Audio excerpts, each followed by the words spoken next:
Bueno, hoy es martes es martes de tercer grado, es martes del doctor Leopoldo Gómez, vicepresidente de Noticieros Televisa. Querido Leopoldo, ¿cómo estás? Buenas tardes. Muy buenas tardes, muy bien, mi querido Joaquín. ¿Cómo te va? ¿Todo bien?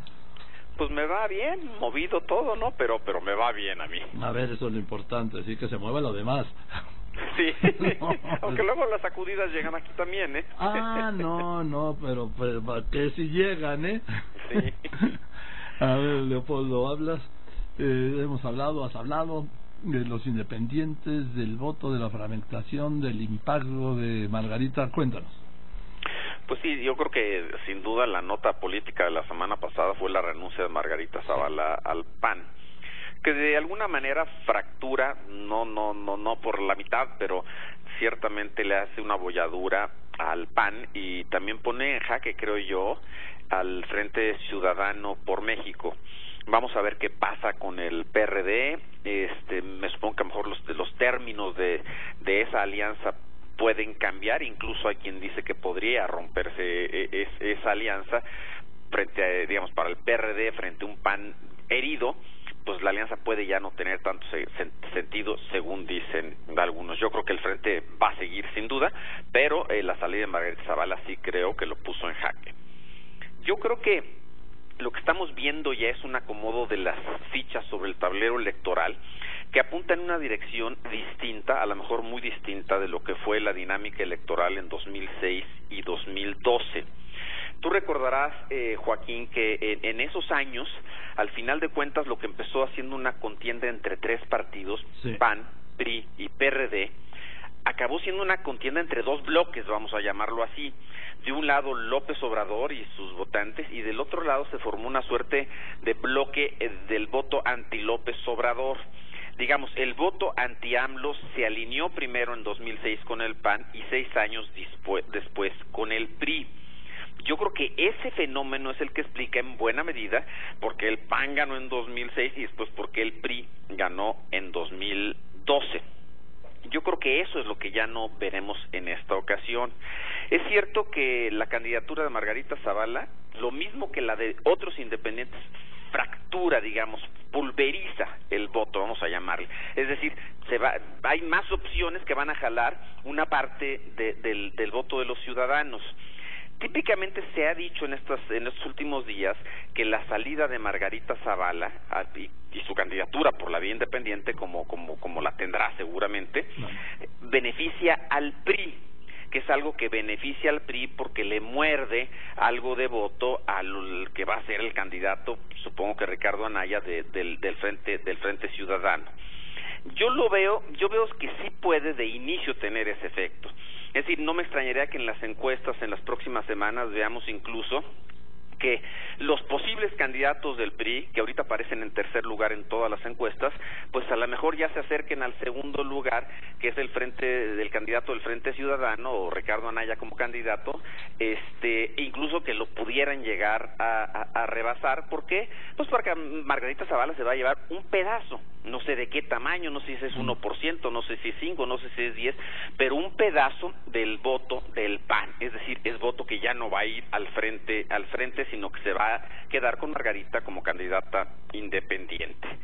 Pero también es cierto, Joaquín, que al final el PRI para ganar necesita que se le alineen ciertos votantes del PAN, es decir, como fue en el 2012, parte del voto panista del norte y del occidente se alineó con el PRI. ¿Por qué?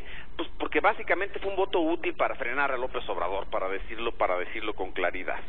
Yo creo que la candidatura de Margarita Zavala, y en alguna medida la del Bronco, y lo hemos platicado, Joaquín, sí, pues son competencia por ese voto panista.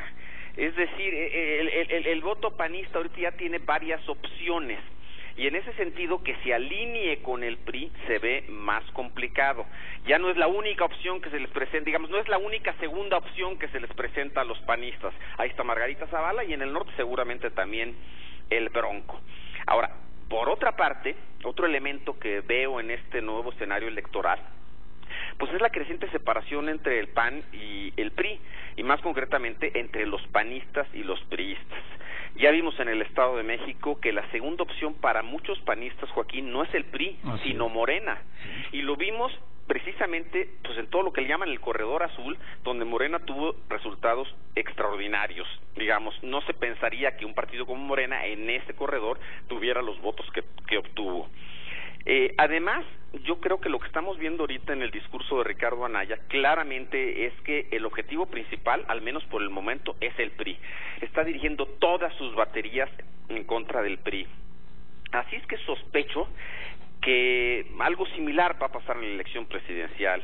Es decir, el voto panista no necesariamente se va a alinear con el PRI, si el PRI, digamos, es el que llega a la final con López Obrador, sino a lo mejor se puede ir parte de ese voto panista al propio López Obrador. Un cambio importantísimo respecto de lo que vimos en 2006 y 2012.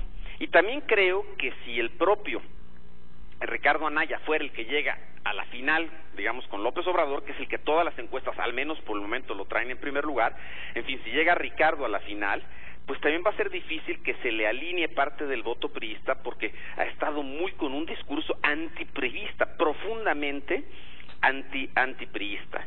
Entonces, Joaquín, al final de cuentas, lo que yo veo ya cuando ves el mapa completo es que el bloque anti-AMLO, PRI-PAN, se ha fragmentado. Yo difícilmente veo que convergerán el PAN y el PRI como lo hicieron en 2006 y 2012. Dirías, entonces están condenados a perder porque necesitan del voto, de parte del voto del otro. No necesariamente. ¿Por qué? Pues porque también el voto de izquierda puede fragmentarse en cierta medida. Es decir, falta ver qué tanto del voto de izquierda, digamos, logra mantener el PRD. El PRD mantendrá algo de ese voto de izquierda. Y también creo que hay candidatos independientes que pueden jalar parte de ese voto de izquierda. En concreto, Armando Ríos Peter siendo uno de ellos, que tiene su base más hacia el sureste y que jalaría un voto más cercano al de Morena que al del PAN o al del PRI. Entonces, al final de cuentas, lo que estamos viendo es que con todos estos independientes, y ciertamente Margarita, que es ahorita la que está jalando la atención, pues se está pulverizando el voto. Creo que se está pulverizando el voto del bloque anti-AMLO, y creo que también se puede pulverizar el voto de izquierda, digamos, el voto que naturalmente sería hacia Andrés Manuel López Obrador. Lo que hace cualquier pronóstico muy arriesgado, Joaquín. Estamos entrando en una contienda que es radicalmente distinta o sustantivamente distinta de las de 2006 y 2012. Sí, completamente, y además tú lo sabes muy bien, tú eres doctor en esto, no puedes aplicar la analogía, ¿no? Sí. Pues sí, no, la verdad es que cada elección tiene elementos distintos. El elemento distinto de esta elección pues son los independientes, Joaquín. Eso es lo que la hace distinta. No existía esta figura hace 6 años, ya hace 12 años, ahora existe.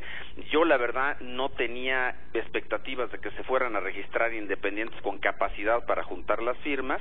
Después de lo del Bronco en Nuevo León, los independientes más bien habían venido a la baja, había habido algunos éxitos pero muy puntuales, y para esta presidencial yo ya no esperaba mucho movimiento por el lado de los independientes, pero la verdad es que ahora que ya se iba a vencer y se va a vencer próximamente el periodo para, digamos, registrarse como potencial candidato independiente, pues sí se han registrado candidatos que creo que obtendrán las firmas y que de alguna manera obtendrán votos que serán o del PRI o del PAN o de Morena.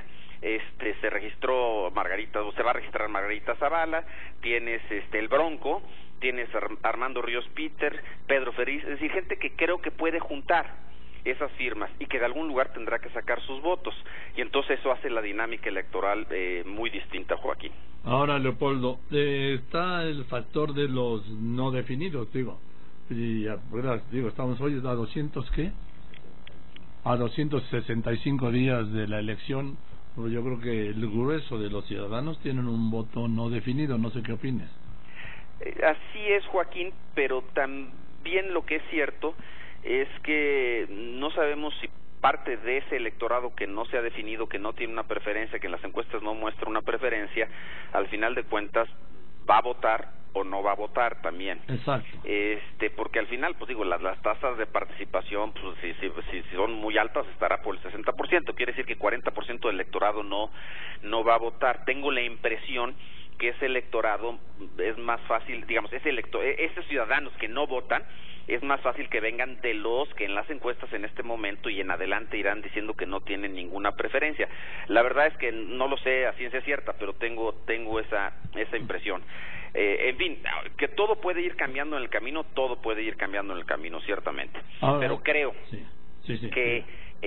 que lo que las encuestas muestran hoy por hoy, digamos, es el único anclaje que tenemos para tratar de ver lo que está pasando. Eso puede cambiar ciertamente, ¿no? Y por eso cambiará, o puede cambiar, Leopoldo, en cuanto los partidos definan ya sus candidatos. Eso es cierto, Joaquín, tú has traído ese tema recurrentemente y estoy totalmente de acuerdo. Es decir, el que ya nadie duda que será candidato es Andrés Manuel López Obrador, y en ese sentido tiene esa ventaja en las encuestas, porque cuando vienen los careos, va contra 2 o 3 del PAN o 2 o 3 del PRI, es decir, hay varias opciones contra los que se le puede enfrentar. Creo que las cosas cambiarán ya que haya un candidato definido.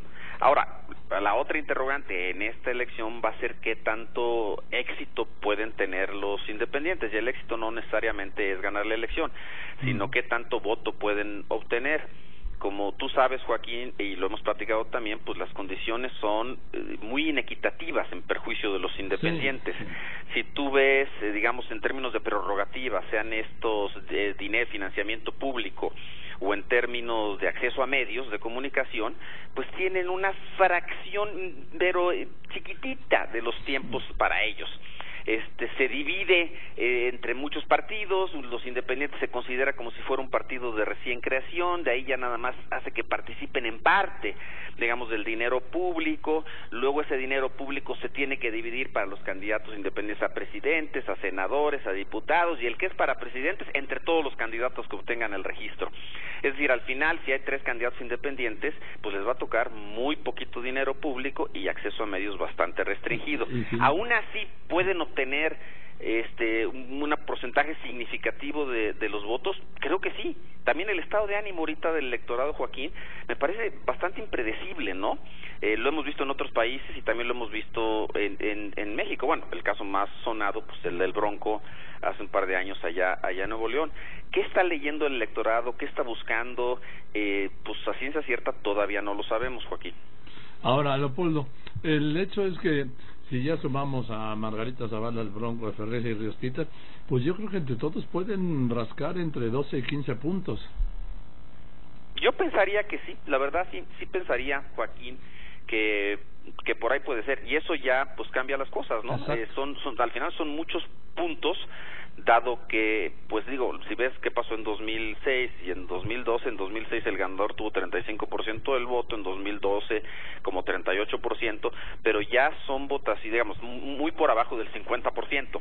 En esas condiciones, pues que los independientes se lleven un 15 puntos porcentuales de la votación, pues es mucho, y cambia ya el balance de fuerzas entre los partidos. Fíjate, con ese 15% queda 85%, en terceras partes es 28.3. Exactamente. Con un mínimo de 28.4, pues se gana la elección presidencial. Y luego, ¿de dónde van a obtener ese voto los independientes? Una posibilidad es la que tú pones sobre la mesa, que lo obtengan de los que ahorita no tienen ninguna preferencia partidista, no están definidos y en las encuestas dicen no saben, no contestó. A lo mejor parte viene de ahí. Yo también sospecho que parte va a venir de los votantes que de otra manera hubiesen sufragado pues por los partidos. Yo creo que Margarita, parte de su voto va a venir de los electores panistas. Yo creo que el Bronco, si tiene una fuerza muy importante en el norte, pues también parte va a venir de los panistas. Ríos Peter es otra situación porque pues su base está más hacia el sureste. Entonces habrá que ver de dónde empiezan a obtener esos apoyos. En fin, pues ya lo veremos muy pronto, querido Leopoldo, 265 días. Ahí lo estaremos viendo juntos, mi querido Joaquín. Así será, querido Leopoldo, te mando un abrazo, muchas gracias y nos vemos al rato. Otro abrazo, nos vemos. Que estés muy bien, el doctor Leopoldo Gómez, vicepresidente de Noticieros Televisa, porque hoy es martes de tercer grado.